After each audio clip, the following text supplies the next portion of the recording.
Hello दोस्तों, welcome to my YouTube channel that is इकोशाइन।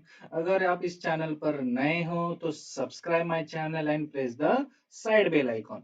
तो आज की वीडियो में हम क्या देखने वाले हैं, expected questions in board exam on third a chapter that is demand analysis. So let we start. Question number first objective type question है, उसमें first choose the correct option. जैसे कि आपके सामने एग्जाम्पल है, two or more goods demanded to satisfy a single want। Four option है, उसमें भी फोर ऑप्शन होंगे। A direct, B indirect, C joint oblique complementary और डी है कंपोजिट डिमांड। अब यहाँ पर ऑप्शंस है कि A, D, A B C, A and C और ओनली सी। तो हमारा आंसर है, आपको ऐसे बोर्ड एग्जाम में लिखना पड़ेगा फोर ओनली सी। अब कंप्लीट द कोरिलेशन में अलग अलग एग्जांपल्स हैं, जैसे कि सिंगल कंज्यूमर है, इंडिविजुअल डिमांड। तो मेनी कंज्यूमर्स होंगे तो उसका आंसर क्या आएगा, मार्केट डिमांड। उसके बाद है price and demand for normal goods, उस दोनों के बीच में इनवर्स रिलेशनशिप है। गिफन्स गुड्स जिसे हम इंफीरियर गुड्स भी कह सकते हैं, उसमें कैसे पॉजिटिव रिलेशनशिप है, ये हमारा आंसर होगा। Direct demand food and mobile, इन सभी को डायरेक्ट डिमांड है। अब लैंड एंड लेबर को किस टाइप टाइप की डिमांड है, इनडायरेक्ट, या जिसे हम डिराइव्ड डिमांड भी कह सकते हैं। Pen and ink complementary goods, ये हमारा आंसर है। और ये हमने कैसे पहचाना, tea and coffee substitute goods. उसके बाद आता है give economic term the demand for commodity which can be put to several uses. तो इसका आंसर आएगा कंपोजिट डिमांड। तो कुछ लोग क्या करते हैं, मल्टीपर्पज कमोडिटी ऐसे भी आंसर लिखते हैं, लेकिन उसका आंसर क्या आएगा, composite demand. Price being constant, demand falls due to unfavorable changes in other factor। तो उसका आंसर क्या है, decrease in demand.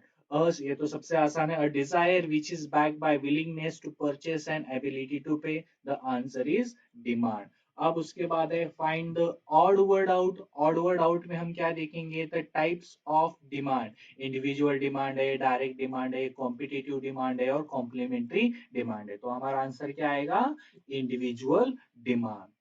Complete the following statement. When less units are demanded at high price, it shows, क्या दिखाया जाएगा, हमारा answer क्या होगा, contraction in demand। The relationship between demand for good and price, which is answer B, inverse relationship है। उसके the relationship between income and demand for inferior goods is a direct, B inverse, C no effect, can be direct and inverse. तो हमारा answer क्या आएगा, inverse. So next, symbolically the functional relationship between demand and price can be expressed as. अब हमारा answer क्या होगा, A demand d x is equal to f in bracket p x, demand is the function of price. Assertion reasoning में expected क्या है, assertion all desires are not demand। In economics, demand means desire which is backed by willingness and ability to pay। तो हमारा answer क्या आएगा, both A and R are true and R is the correct explanation of A। Identify and explain the concept में क्या expected है, a poor person wants to buy a car। Concept answer क्या आ जाएगा, Dzire. और Dzire की हमको meaning भी लिखनी है, desire means urge to have something. अब डिस्टिंग्विश में क्या पूछा जा सकता है, इंडिविजुअल डिमांड, मार्केट डिमांड। फिर उसमें आपको सिर्फ दो पॉइंट लिखने हैं, जॉइंट ऑब्लिक कॉम्प्लीमेंट्री डिमांड और कॉम्पिटिटिव डिमांड, या expansion of demand and contraction of demand, ये भी बोर्ड एग्जाम में पूछा जा सकता है। तो आंसर द फॉलोइंग क्वेश्चन में क्या है, explain any four types of demand. Expected है कि, और अपने जितने भी टाइप्स हैं उसमें से सिर्फ चार टाइप्स आपको यहाँ पर लिखने हैं। State with reasons whether you agree or disagree with the following statement. जैसे कि यहाँ है, every demand for an individual is a demand, no.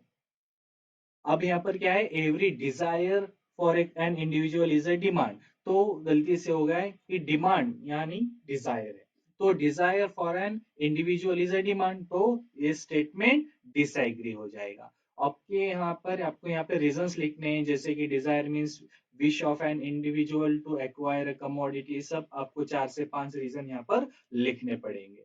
उसके बाद है, अगर पैसेज पूछा जा सकता है तो पैसेज का आंसर आपको ऐसे लिखने हैं। पैसेज पूरी तरह पढ़ना है, और पैसेज में अगर कोई भी हम आंसर दे रहे हैं तो जैसे कि find the example of types of demand for an above passage, जैसे कि डायरेक्ट डिमांड हो, फिर इनडायरेक्ट डिमांड कौन सी है, कैपिटल, व्हीट, फार्मर्स, एंटरप्राइजेस। तो जो भी पैसेज है वो आप अच्छे से पढ़ लीजिए, तभी आप आंसर अच्छे से दे सकते हो। आंसर इन डिटेल इंपॉर्टेंट है। अगर explain the law of demand with assumption पूछा गया तो एक्सेप्शन लिखने की जरूरत नहीं है, लेकिन अगर law of demand with exception पूछा गया है तो सभी लिखना है, introduction, statement of law, schedule, diagram, उसका एक्सप्लेनेशन, लेकिन सिर्फ अजम्पशन के नाम और कोई भी 3 से 4 एक्सेप्शन आप लिख सकते हो। तो उसमें क्या, लॉ ऑफ डिमांड मतलब कैसे क्या क्या लिखना पड़ेगा, इंट्रोडक्शन, उसके बाद है स्टेटमेंट ऑफ लॉ, फिर उसके बाद है उसका एक्सप्लेनेशन, शेड्यूल, शेड्यूल के बाद उसका एक्सप्लेनेशन, डायग्राम, डायग्राम के बाद उसका एक्सप्लेनेशन, देन अजम्पशन। अगर अजम्पशन पूछे गए तो 4 अजम्पशन एक्सपेक्टेड हैं, लेकिन अगर एक्सेप्शन पूछा है तो फिर से मैंने बता रहा हूँ कि सिर्फ अजम्पशन के नाम लिखने हैं और एक्सेप्शन डिटेल यहाँ पर लिखना पड़ेगा, जैसे गिफन्स गुड हो, प्रेस्टीज गुड्स हो, स्पेकुलेशन है, प्राइस इल्यूजन हो। देन सेकंड टाइप का क्वेश्चन पूछा जा सकता है, explain the concept of variation and changes in demand with the help of diagram. तो आपको variation demand, again it have 2 types, expansion and contraction of demand, उसके बाद उसका डायग्राम निकालना पड़ेगा। Changes in demand, again it have 2 types, increase and decrease in demand, उसका भी आपको डायग्राम विथ एक्सप्लेनेशन निकालना पड़ेगा।